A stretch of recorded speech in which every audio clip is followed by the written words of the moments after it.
Is this thing recording? Okay. Alright, guys. A lot of you on my Facebook channel notice I've been talking about how to play the guitar. Well,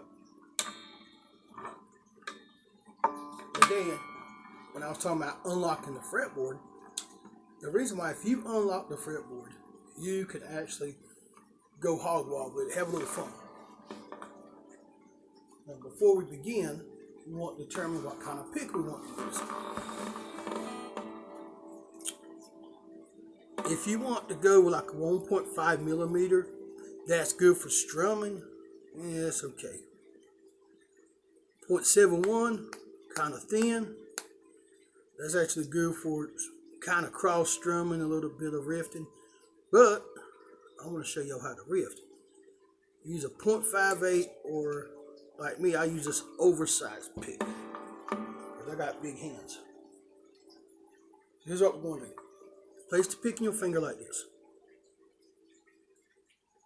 See how I got it? It's not too much.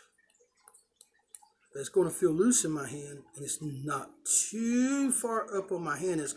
My finger's going to brush against the strings. About how I have it. That's why I like a bigger pick. Now, if you notice, I got my amp plugged in on my acoustic electric. Let's say we're going to play in a power chord of G. If you notice, I'm holding down E string, 3rd fret, and these next two is on the 5th fret, on the A and the D. Now,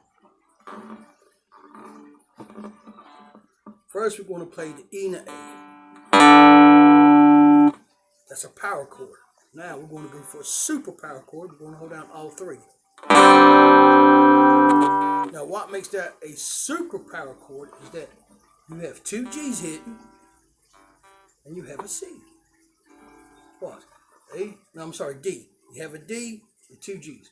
A sharp, B, C, C sharp, B, right here. D and G, 2 G's, 1 D. Because what's going on is this D is like a primal, is going to be your primal note in the chord of G. This is your primary, is G, and this other G is going to harmonize that C to the G. So listen. Now if you notice, I'm going to go ahead and mute these strings down here. I'm just hitting those 3 strings. That's G. Now let's say you want the riff out, but you don't know your pentatonic scale. You're just a newbie.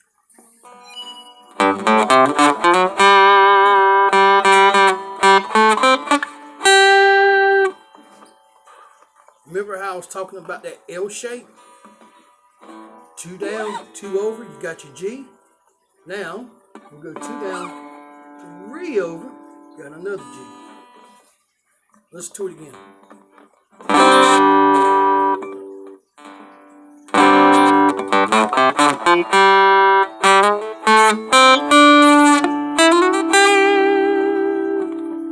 Simple riff. I went from this G, I slid from the 3rd fret to the 5th fret. Now I'm on, look, I'm on that G on the D. Now, going 5, 6, I'm on a B,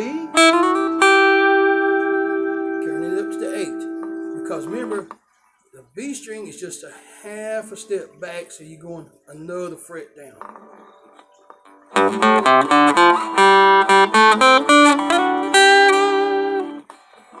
That's good, you know, it's like a honky tonk. But now watch.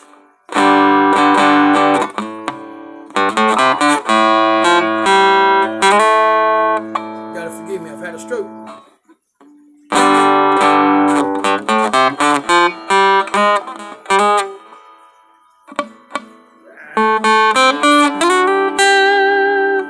So you getting me live, so you get to see all my mistakes. Check it out. 1,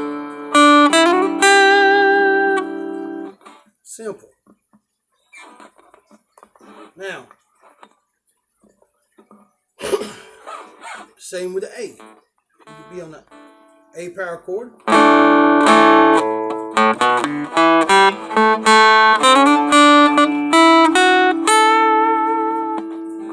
a little honky tonk, you know. Now let's say you want to riff out and be just a little bit more better. So remember I told you right here, a G, and another G. That G's a harmony, right?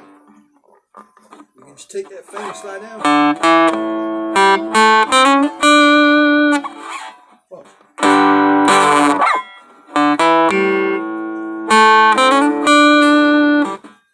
Simple. You're going from G, sliding down to D,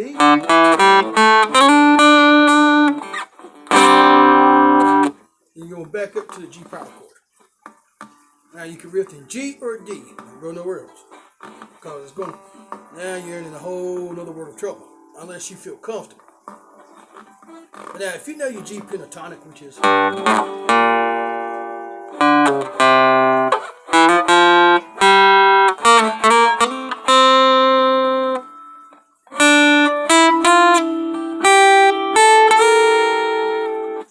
something like that on the G pentatonic. If you don't know it, just stick with the 4 notes. Same shape, basic shape. There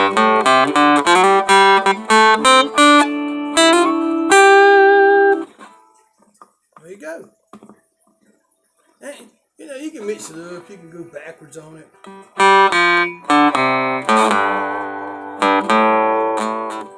Play with all them notes different ways, and they go.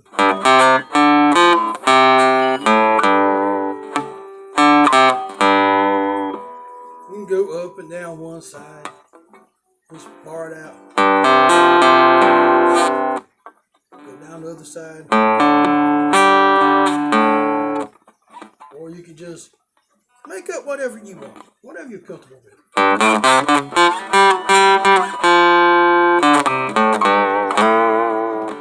You know, that's a little, yeah, that's a little wavy there, you know. Okay. You can even do like a hammer-on technique.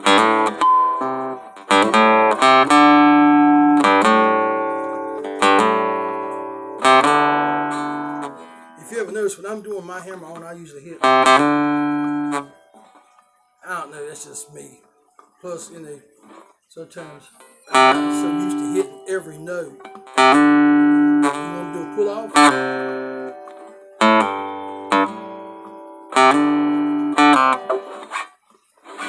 So, I mean, you could just do different techniques with it. You know, you could do the hammer-on, pull-off, and a slide. Like you could do like this. So what I'm doing is hitting from G to A, sliding back to G.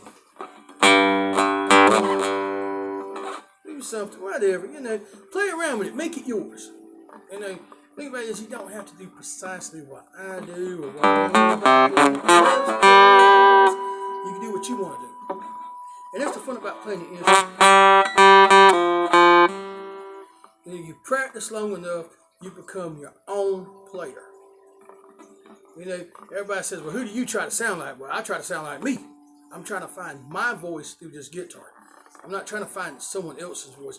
We already have an Eric Clapton. We already had a Jimi Hendrix. We've had all these guitars. Now it's time for someone new to take the stage. It might not be me. I'm okay, but I'm not that okay. You know, I'm just showing you what I know.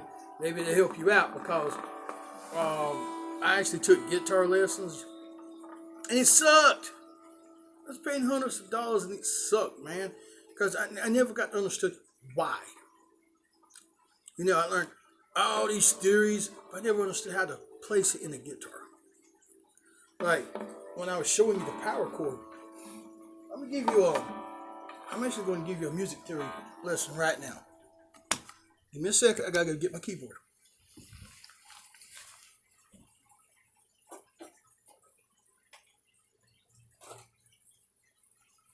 And if you really want to understand a lot of the notes and chords that you're coming up against in a guitar, get a printout of a keyboard. Okay?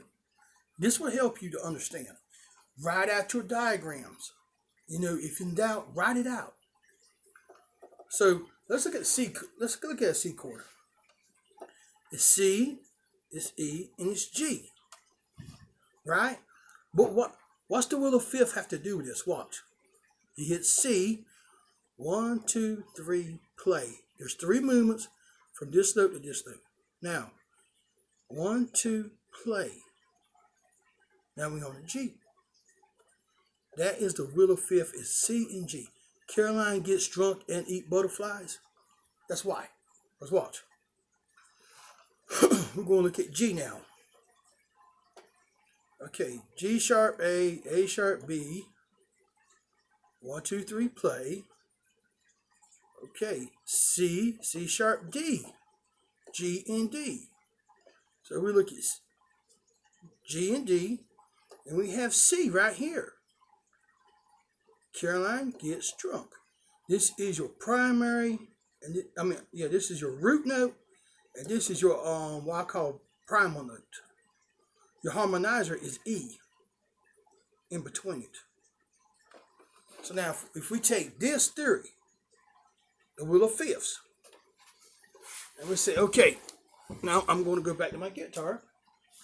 I'm going to say, well, how does that help me? Now, when we're doing power chords, got your F, G, down here. And I know it looks like I'm giving you the middle finger. I'm not. So we got G here, D, G, D, and you got your little g here harmonizing that D to this G. That's a power chord. And that falls on the will of fifths. Caroline gets drunk, G, D. Now, you can take a whole bunch of theories and apply them to a guitar. The reason why I say get a piano list is because a piano is linear. And it helps you see it. And then when you draw it out, because a guitar is more abstract than a piano, and you can actually just start writing it out. And you start seeing all these musical notes, all these musical chords coming together on a guitar that you would see as on a piano. And now you can take what you learn from that and transpose it to this. And not only that, if you're trying to learn a guitar, it helps you learn how to play a keyboard. And then you'll realize how they go hand in hand. Because they got more similarities than differences. The only difference is on a piano, your strings are behind the keys. And not only that, one C on a piano, the next C is an octave, the next C is an octave, which means it's 12 notes ahead. And on a guitar, E, E. You got 11 notes between this E and this E. A, same thing. Only thing is, this is not linear. It's kind of linear and circular at the same time. Just when you start understanding the guitar, you'll understand it wraps around itself and goes up and down. See? Because it's infinite. It goes here, back to here. It goes around and around. It spirals around with the notes, and it goes up and down with the chords. So once you start understanding the way a guitar runs, you start saying, well, it's not that difficult. It really isn't. So take what you know and build upon it to get where you want to be. And after a while you say, hey, I'm sick of tired of missing those same little notes. I'm going to learn my pentatonic scale. And then let's go ahead and turn the amp back on right quick. And we're going to go in G because everybody learns G first. G's one of the easiest ones. You go, hey, I'm sick of tired of that. And we'll go.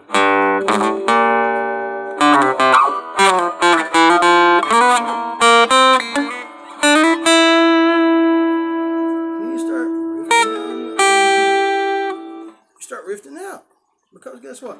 Now you're progressing. But before you get that point, you say, hey, I kind of want to play with my friends, and I'm not as skilled as they are. When you take this, little 4 note,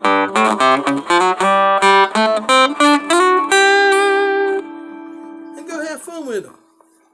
And do your little exercise, do your finger exercise. I don't know what you do, but I do. Mine's a pain in the butt because when I've had that stroke, and it affects my hands. But you go and you find your friends, and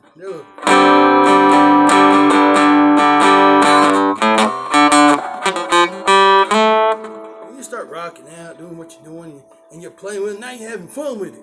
And now, you start realizing you can build upon this technique to go to another technique. And it's hard because everybody's going to critique you. Everybody's going to find something wrong with what you do. No matter if you do it perfectly. They're going to say, well, I don't think it was in tune. I don't think it was in time. Let me tell you something. As long as you're having fun, build your skills. Have fun with it. And don't worry about your guitar. You get a cheap, you get a cheap acoustic electric like I have. Well, this wasn't cheap. This is not cheap. This is a Washburn. This is the MTV Washburn. But you get a nice acoustic electric. You can take it around and just, jam out a little bit.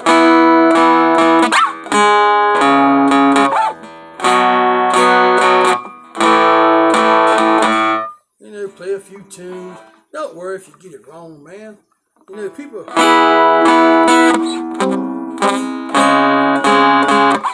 Yeah, I know it sounds horrible. But what you want to do, you just want to have fun. Like I said, I'm live. So, I can sit here and get it perfect and patch it in and say, hey, look how good of a guitarist I am. But I'm not. I'm just playing around.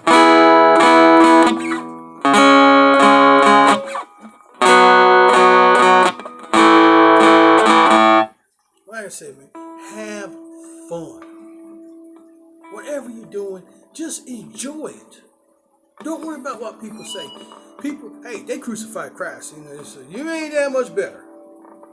But just have fun with it. And take your time. You're not going, let's be for real. If you want to try to be a rock star or, you want to play for Led Zeppelin or whoever, then yeah, get your skill on. But if you're playing for family and friends, you can say, let's turn this volume down a little bit right here. And this is one thing I do like about acoustic electric is that like electric guitar, you have your bass, middle, all that. You have this all up here. And you want to play something like Down in the Valley.